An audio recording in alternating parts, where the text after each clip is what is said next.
How to create a logo in PhotoRoom.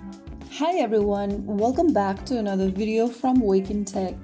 If you are using PhotoRoom and want to create a simple logo for your brand, business, or any of your social media profile, then firstly open up the PhotoRoom application on your device and sign in. Once you're inside the home page after logging in, go ahead and tap on the AI tools option from the bottom and look for the logo option on the next page and tap on it.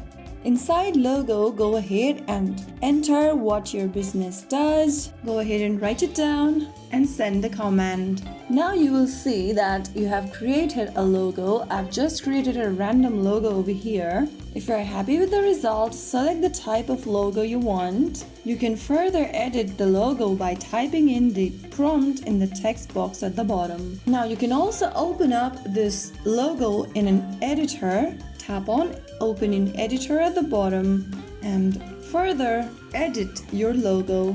You can improve its lighting, add filters, shadows, reflections, and so much more. You can crop it out, retouch, or use the editing tool to position and resize each element.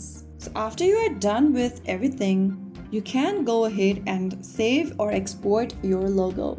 So that is how you can create a logo in PhotoRoom. If you found the video helpful, don't forget to like, share, and subscribe to our channel. I will be back again in the next video. Thank you for watching.